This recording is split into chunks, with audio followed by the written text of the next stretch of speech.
La pandemia cambió el mundo por completo. Trajo consigo muerte, crisis económica, desempleo, movilizaciones y protestas sociales. Pero, ¿cuáles son las medidas más urgentes que empezaron a tomar los distintos líderes mundiales en política fiscal? ¿Qué piensan hacer las grandes potencias para impulsar un sistema donde impere algo más de justicia social? Hola, soy Mauro Cabezón Andino y hoy vamos a echarle cabeza a este asunto.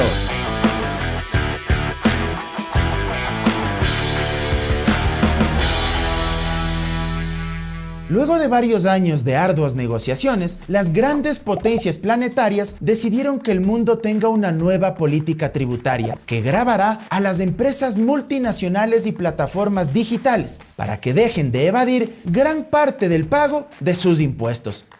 Según recoge diario El País de España, la Organización para la Cooperación y el Desarrollo Económico, OCDE, considerado como el club de los países más ricos del mundo, informó el acuerdo al que habían llegado 130 países y jurisdicciones para fijar un impuesto mínimo sobre sociedades de al menos el 15% sobre los beneficios de las mayores empresas del mundo. Es indiscutible que esta decisión marca un antes y un después en el diseño del sistema tributario, empresarial e industrial mundial.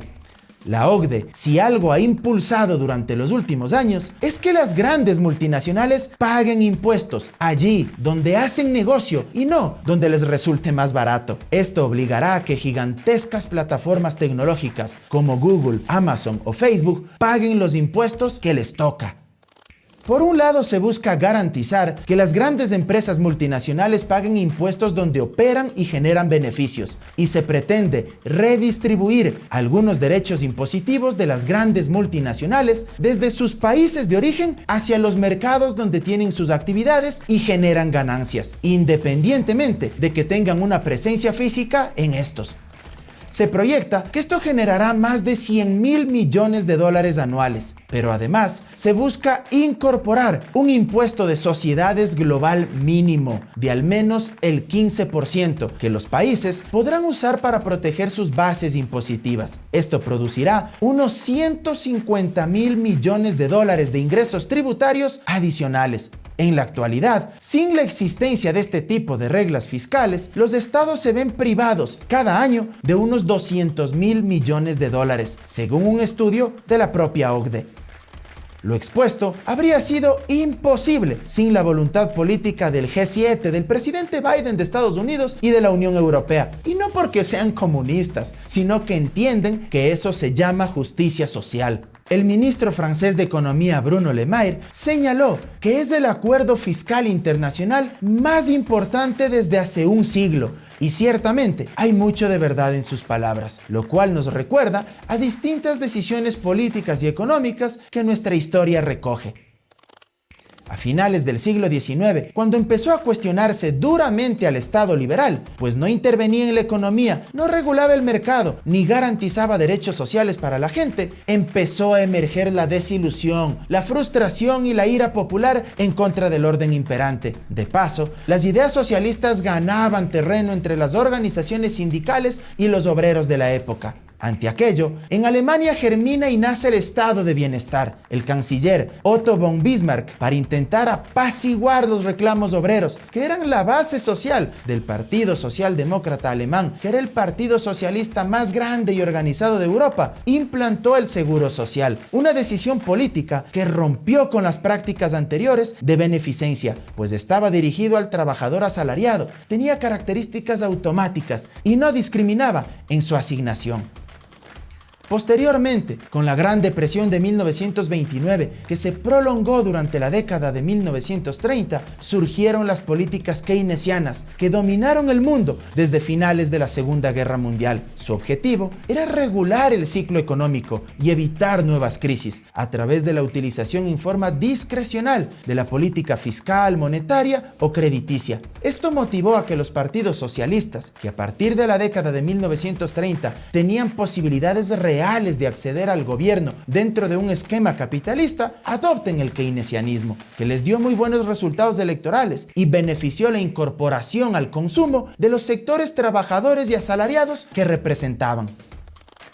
Es así que, según varios expertos, se da una especie de fusión entre estado de bienestar y keynesianismo. Eso significó el fin de las políticas de laissez-faire, o dejar hacer, dejar pasar, donde el Estado tenía un rol casi inexistente. Se crea una economía mixta donde la lógica del mercado y de la ganancia individual sea moderada, por otra que tuviera en cuenta el interés colectivo. Queda atrás entonces ese ínfimo papel del Estado como guardián de la propiedad privada y del orden público, para transitar hacia un Estado que defienda valores y principios de justicia distributiva. Aquello garantizó niveles mínimos de ingreso, alimentación, salud, vivienda, educación a los sectores más empobrecidos, no como beneficencia, sino como derechos. En las actuales circunstancias, cuando vivimos la peor crisis económica de nuestra historia, las élites económicas ecuatorianas deberían entender que si quieren evitar que las tensiones sociales terminen de explotar en las calles, deben conciliar aspectos centrales del capitalismo con la democracia y llegar a un acuerdo básico con el movimiento indígena, con los trabajadores, con los universitarios, con los servidores públicos, con las feministas, ambientalistas, etc.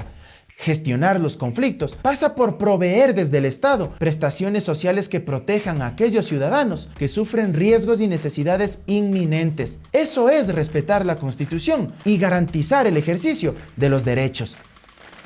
La mejor fórmula para pacificar a una sociedad empobrecida no es hacer TikToks, tuitear o lavarse la cara con el apoyo del andamiaje mediático tradicional, porque aunque este momento les resulte, llegará el día en que la gente deje de tener para comer, para sanarse, para vestirse o para estudiar, y ahí el TikTok no alcanza. Hay que hacer política real, no de la banalidad ni la frivolidad.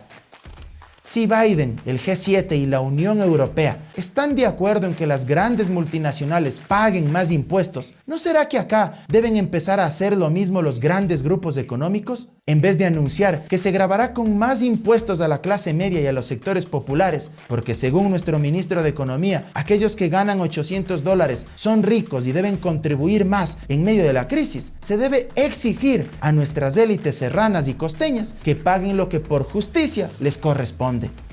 Según el SRI, los grandes grupos económicos para el ejercicio fiscal del 2019 tuvieron una presión fiscal del impuesto a la renta de apenas del 2,47%. Y si escarbamos un poco más, se observa que hubo 140 grupos que tuvieron una presión fiscal del impuesto a la renta inferior al 1,5%. Solo para que tengan una idea del patrimonio que acumulan algunos de ellos.